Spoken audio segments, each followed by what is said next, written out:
Melepas Ketua Umum PSSI Erick Thohir surati manajemen I-League terkait regulasi 11 pemain asing. PSSI meminta hanya 7 pemain asing yang bermain di lapangan. Sebelumnya, pada RUPS pekan lalu manajemen I-League memperbolehkan 8 pemain asing dari 11 yang didaftarkan pada ajang Super League untuk dapat bermain. Hal ini mendapat pro kontra dari berbagai kalangan. Terbaru, pada workshop Law of the Games, Ketua Umum PSSI Erick Thohir meminta I-League untuk meralat aturan itu. Erick tegaskan, PSSI telah bersurat secara resmi ke I-League dengan catatan hanya 7 pemain di lapangan. Dengan revisi aturan ini, PSSI berharap pemain lokal dan pemain U23 bisa mendapatkan jam terbang yang lebih banyak.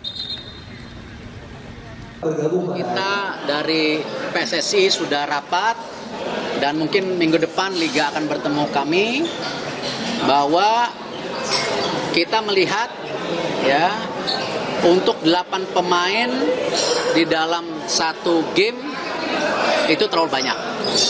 Ya, jadi kita memutuskan itu untuk 7.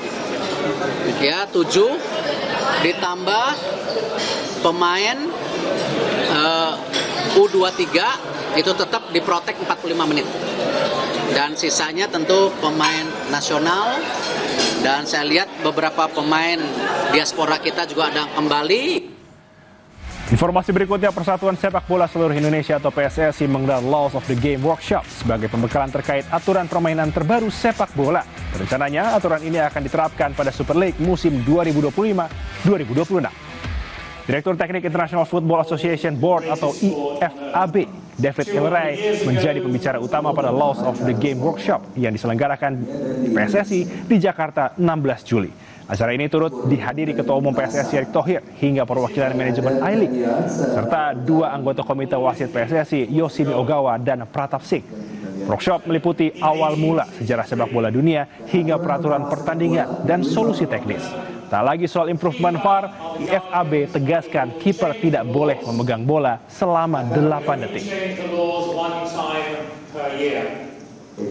Sudah diterapkan selama setahun itu bagaimana sekarang kiper tidak boleh memegang bola terlalu lama.